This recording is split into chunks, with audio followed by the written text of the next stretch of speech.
Thank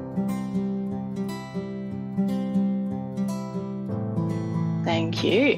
So Kaya, my name is Janice Chan from Curtin Uni Library from lockdown Perth. I'd like to introduce to you a professional development tool called the 11 Research Impact Things.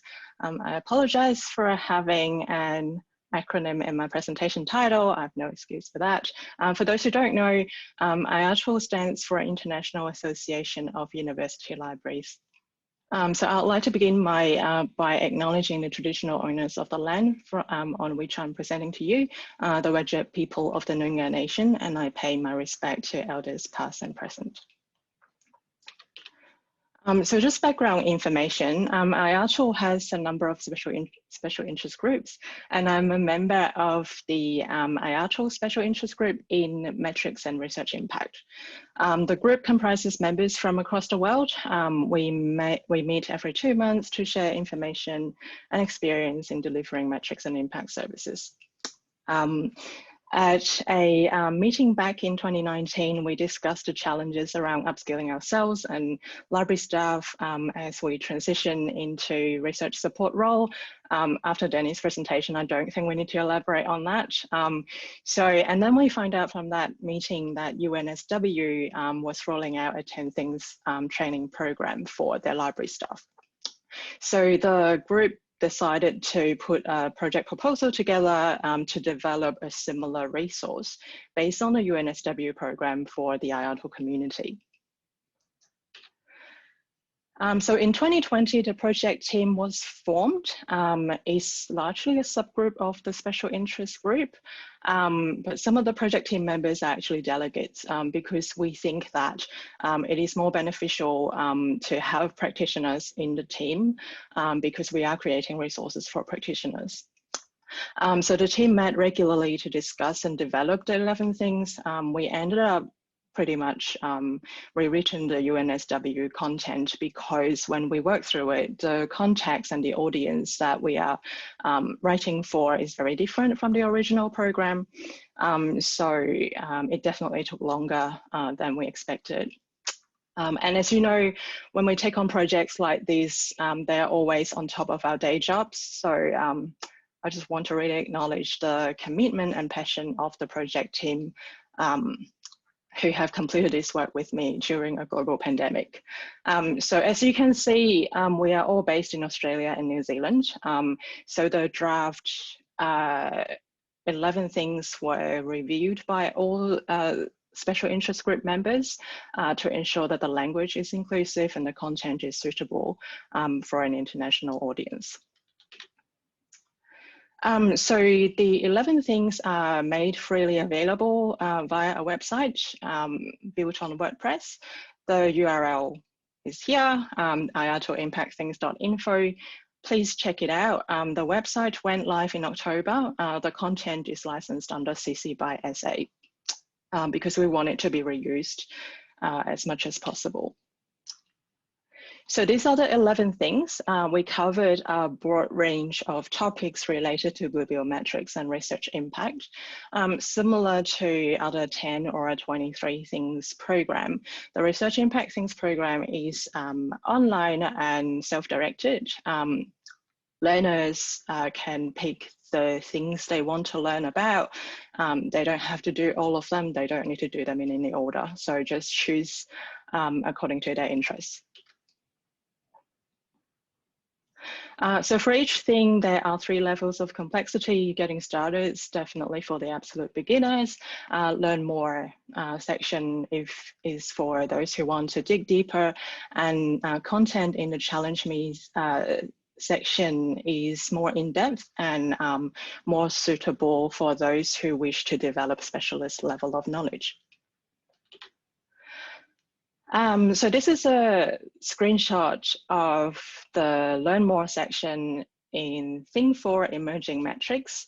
As you can see, the things are not very wordy. We usually start with an introduction that is very brief, and in each section we would link out to a few external resources. They're usually a mix of articles, blog posts, videos, or even podcast episodes.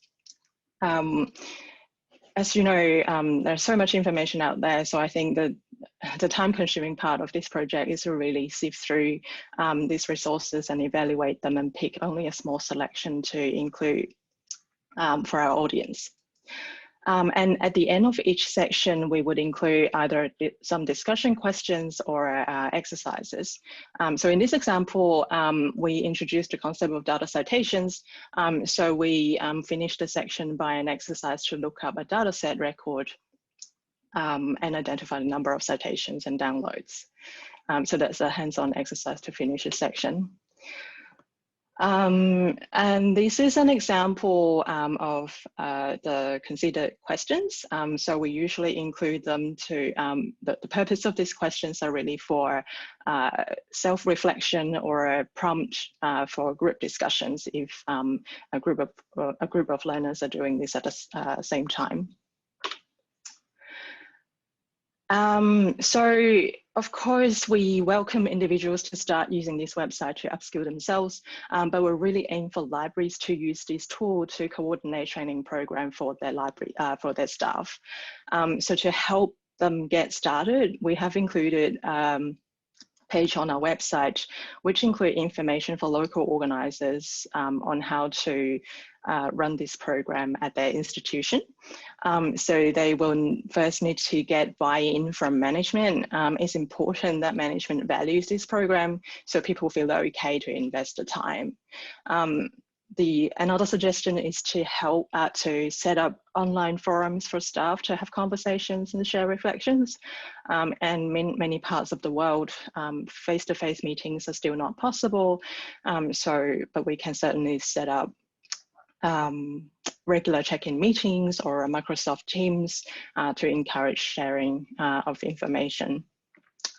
As I mentioned before, the consider questions and the exercises, they are quite generic because we're catering for an international audience, but local organisers can customise them by referring to local policies at institution or country levels. Our exercises usually rely on open and free tools, but if your institution have access to proprietary tools that you would like your learners to know about, you can definitely customize those exercises to make it work for you. Another way to add local context to the program is to organize webinars or panel discussions on certain topics. So for example, how your researchers in your institution use metrics, how they benefited from practicing open research. So these additional events can help keep the momentum going as well. So finally, we have a list of contacts for institutions that have run this program locally, so others can get in touch with them to discuss their experience and lessons learned. So if they're listed on our website, it means that they are happy to be contacted. So the special interest group would really like to have more people use and reuse this resource. So we're keen to continue to build this community. And if you have any questions about this resource, please feel free to get in touch with the group through the contact form on the Things website, and someone will get back to you. That's it from me. Thanks very much, Janice. That was fantastic. So we might start with this question. How do I join the SIG? Do I need to be a member of IATUL?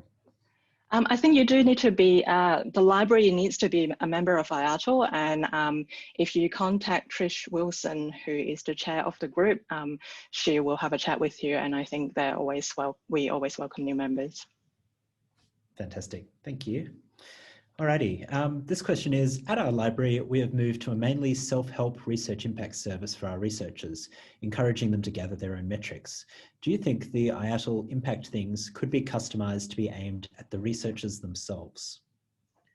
Yeah, definitely. I think it can definitely be done. I know we aim for helping library staff to upskill themselves because we use the bibliometric capability frameworks. I think that's at least the UNSW program does. So yeah, but it can certainly be adapted to for researchers to use.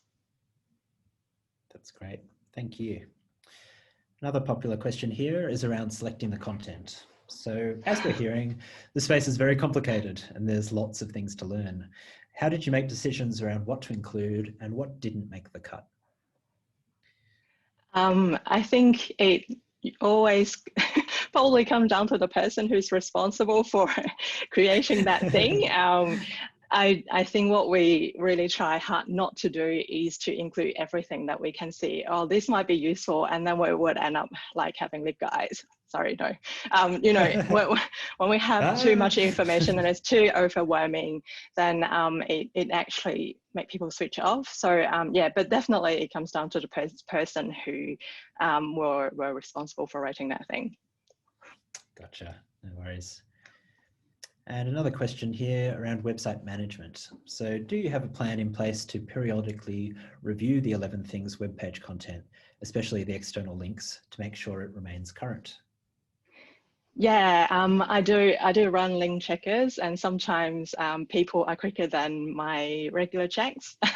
So yeah, it's great that people are using it and they report broken links, but we do regularly check it. And I think the group has planned to review the things this year as well. We are discussing our work plan at the moment. Great. Alrighty, and we've got 1 minute and one last question, so that's great. How broad a range of staff are taking this training? Just subject and liaison or other parts of the library? I think it might depend on the goal of the library, if they want to run this program, because I know that I think UNSW ran it for all library staff, and there are other libraries who run it and offer it for all library staff who are interested as well. So you don't have to be doing this job to use this resource, because, you know, at a minimum you can learn a little bit about each topic by just going through the getting started section.